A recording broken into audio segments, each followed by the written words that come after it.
পশ্চিমবঙ্গ সরকারের বাংলার বাড়ি আবাস যোজনায় তৈরি হবে 12 লক্ষ বাড়ি। এরই মধ্যে কড়া নির্দেশ দিলেন মুখ্যমন্ত্রী মমতা বন্দ্যোপাধ্যায়। তো সেই কড়া নির্দেশগুলি কী কী রয়েছে, তো সমস্ত রকম বিস্তারিত জানাবো বাংলার বাড়ি আবাস যোজনা নিয়ে।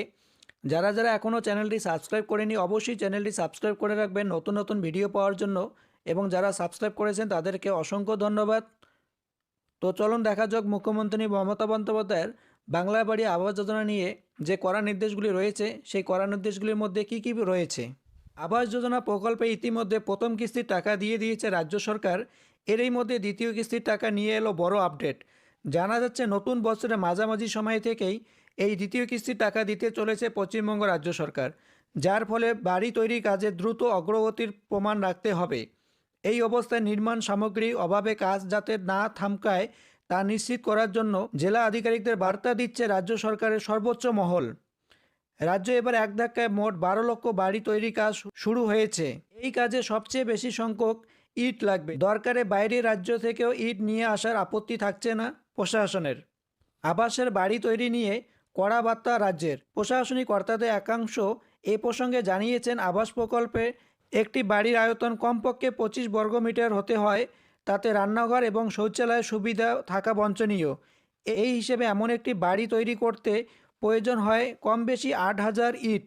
এই সূত্রে 12 লক্ষ বাড়ি তৈরির জন্য মোট 960 কোটি ইটের চাহিদা রয়েছে।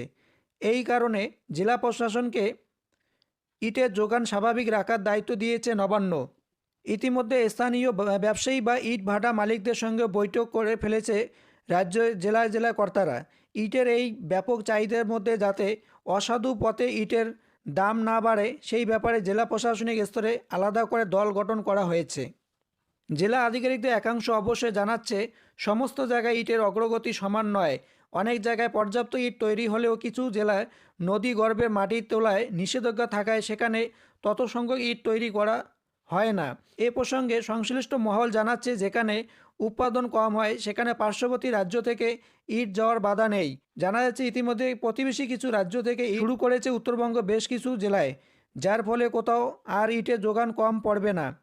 এক কথায় বাইরের রাজ্য থেকে ইট আসলেও আপত্তি নেই, দাম এবং যোগান যাতে স্বাভাবিক থাকে তা নিশ্চিত করতে হবে। প্রসঙ্গত সব ঠিক থাকলে আগামী ডিসেম্বর মাসে দ্বিতীয় কিস্তির টাকা ছাড়তে পারে নবান্ন। গত বছর ডিসেম্বর মাসে প্রথম কিস্তির টাকা দেওয়ার পরেই জানানো হয়েছিল, প্রথম কিস্তির বরাদ্দ পাওয়ার পর 3 থেকে 6 মাসের মধ্যে নির্দিষ্ট মাত্রায় নির্মাণ কাজ শেষ করে ফেলতে হবে সবাইকে। তারপরে কাজের অগ্রগতি দেখে দ্বিতীয় কিস্তির টাকা দেওয়া হবে, এবং দ্বিতীয় কিস্তির সেই টাকা পাওয়ার পর 3 মাসের মধ্যে পুরো বাড়ি তৈরির কাজ শেষ করে ফেলতে হবে। বাড়ি তৈরি নির্মাণ সামগ্রী যেমন সিমেন্ট, বালি, পাথর, লোহার যোগান স্বাভাবিক থাকে সে বিষয়ে নজর রাখার নির্দেশ দেওয়া হয়েছিল জেলাশাসক এবং বিডিওদের। প্রত্যেক জেলায় প্রশিক্ষিত নির্মাণ কর্মীর তালিকা তৈরি রাখার নির্দেশ দেওয়া হয়েছে। প্রশাসনিক সূত্রে দাবি, রাজ্যে এমন প্রশিক্ষিত গ্রামীণ নির্মাণ কর্মীদের সংখ্যা প্রায় 26,000। তো বন্ধুরা, মাননীয় মুখ্যমন্ত্রী মমতা বন্দ্যোপাধ্যায় কড়া নির্দেশগুলির মধ্যে রয়েছে যে কোনো অসাধু ব্যবসায়ীদের জন্য,